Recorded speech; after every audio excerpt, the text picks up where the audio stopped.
Muy buenas otra vez a Polymatic. En esta ocasión vamos a tratar el tema de las abstracciones dentro del método psiconuclear.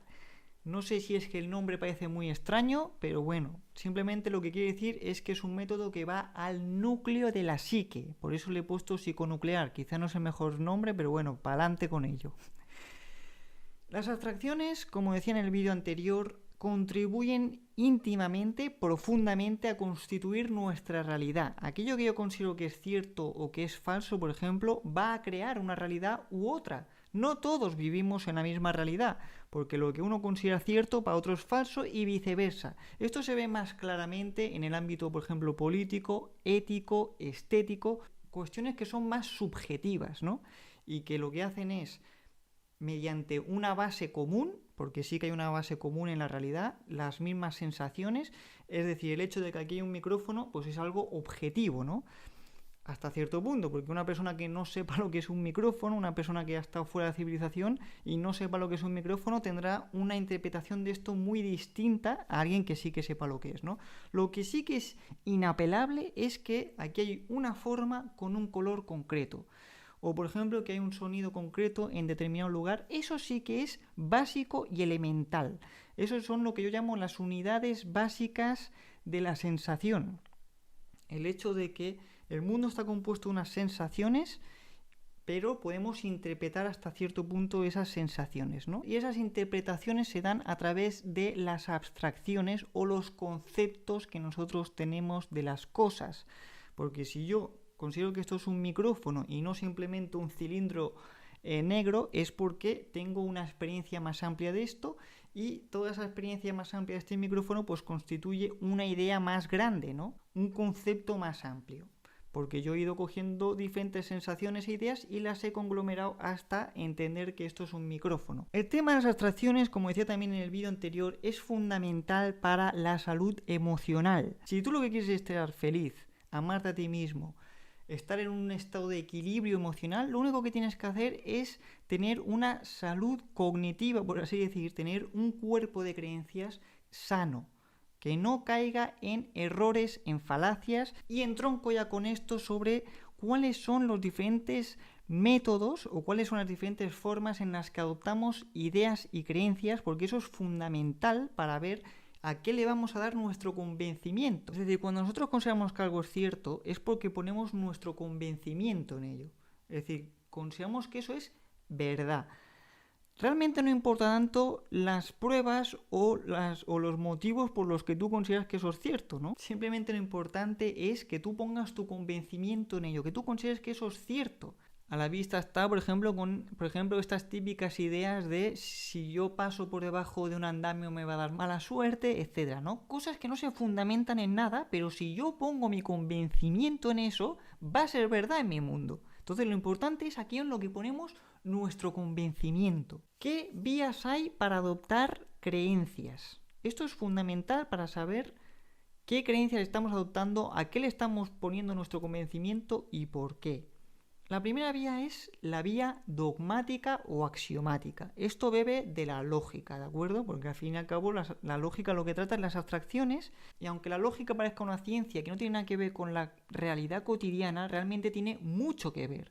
Porque si yo estudio la mente, los procesos mentales, voy a poder modificar mi forma de ver el mundo, mis sentimientos, etc. Luego explicaré cómo. La lógica, por lo tanto, nos enseña cómo funciona el aspecto racional de la mente.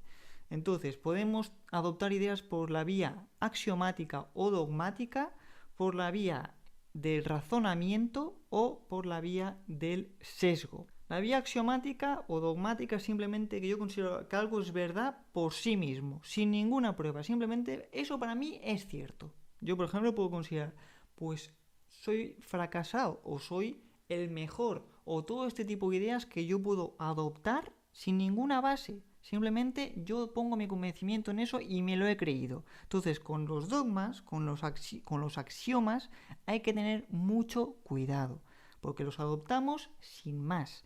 Entonces, para deshacerse de un dogma simplemente hay que ser consciente de eso, de que es un dogma, de que lo hemos adoptado sin más. Luego tendríamos la vía del razonamiento. Es decir, que nosotros partimos de unas ciertas ideas y por razonamiento acabamos adoptando otras creencias.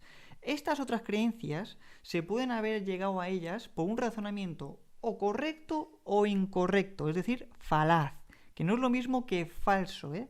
Falaz es simplemente un razonamiento mal hecho, que no es lo mismo que la falsedad, que es simplemente un hecho que no se corresponde, una creencia que no se corresponde con la realidad. Por ejemplo, un razonamiento mal hecho es decir que como los pingüinos son aves, pues el agua es H2O. No tiene ninguna conexión una cosa con la otra, a pesar de que yo he estado diciendo dos cosas verdaderas, ¿eh? Entonces, un razonamiento mal hecho es simplemente un razonamiento en el que la conclusión no está conectada con las premisas. Y entonces, el único tipo de razonamiento correcto es el llamado deductivo. Es aquel en el que efectivamente la conclusión sí que se sigue de las premisas. Por ejemplo, podemos poner el ejemplo clásico de filosofía, ¿no? Sócrates es un humano, los humanos mueren, conclusión, Sócrates va a morir, ¿no? O es mortal. Esto es un razonamiento deductivo. Realmente la conclusión ya estaba incluida en las premisas. No hemos dicho nada nuevo, simplemente hemos extraído algo que ya estaba incluido en las premisas. Luego tenemos los razonamientos falaces, que son los que hacen que tengamos razonamientos mal hechos y que acaban repercutiendo negativamente en nuestra vida porque solo la verdad te puede hacer feliz. Esto parece una cosa muy idealista, pero es así. Si tú tienes razonamientos falaces, mentiras, te engañas a ti mismo, vas a acabar sufriendo, vas a acabar teniendo creencias que van a repercutir en cómo te ves a ti mismo, en tu autoconcepto, en tu capacidad de superar obstáculos, etc. Los dos tipos de razonamiento falaz son el inductivo y el abductivo. El inductivo es aquel en el que hacemos una generalización que no se corresponde con las premisas. Por ejemplo, si yo toda la vida he visto cisnes blancos, pues hago la generalización y digo todos los cisnes son blancos. Y a lo mejor yo me voy a otra parte del mundo y veo cisne negro. Y ahí se rompe la generalización porque era erróneo, porque yo no he visto todos los cisnes que hay en el planeta, simplemente me he basado en una muestra. Y de esa muestra hago una generalización, y eso es un gran error. Es algo que cometemos muchas veces. Yo creo que esta es la falacia más común que hacemos. Por ejemplo, he tenido malas experiencias con algunas parejas en el pasado, hago una generalización dramática y ya digo, siempre me va a ir mal en el amor. No, eso es una generalización. Una cosa no implica la otra. Entonces hay simplemente que darse cuenta de que eso es un error. El otro razonamiento es el abductivo, que podríamos decir que es un razonamiento probabilístico, ¿no? Es decir, que yo de unas muestras, pues deduzco que si una cosa es de una manera, pues es muy probable que siga siendo de ese modo. Por ejemplo, si yo tengo una bolsa con bolas blancas y rojas, y tengo por ejemplo 50 bolas en total, 25 de cada color, y yo por ejemplo ya he sacado a lo mejor 15 bolas y las 15 son blancas, pues hago el razonamiento y digo, por probabilidad la siguiente va a ser roja. Pero esto simplemente es falaz también, porque yo no puedo asegurar que eso vaya a ser así. Entonces hay que tener en cuenta los dogmas, las falacias y finalmente los sesgos. Un sesgo es un razonamiento en el que hay una tergiversación de las premisas, ¿no? Por ejemplo, lo que yo le permito hacer a una persona no se lo permito a otra, aunque sea el mismo tipo de acción, ¿no? Ahí estoy aplicando un doble criterio, porque para el mismo tipo de acto me comporto de una manera aquí y de aquí a otra. Eso sería un sesgo, ¿no? O sesgo de confirmación muy famoso, en el que yo solo cojo las pruebas que me benefician a mi opinión. Eso es un sesgo porque estoy ignorando deliberadamente otras cosas que sí que vienen a juego, que sí que deberían participar en el argumento, ¿no?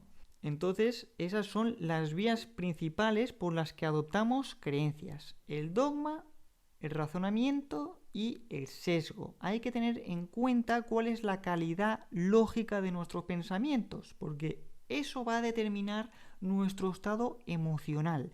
Parece que la mente sea algo totalmente independiente de las emociones y es todo lo contrario. Las emociones son una reacción, una consecuencia, un efecto del tipo de creencias que tenemos y de su calidad. Esto lo explicaré en el siguiente vídeo. Hasta aquí el de hoy. Dale un buen like, suscríbete, dale a la campanita, espera que hago más así y un saludo a todos.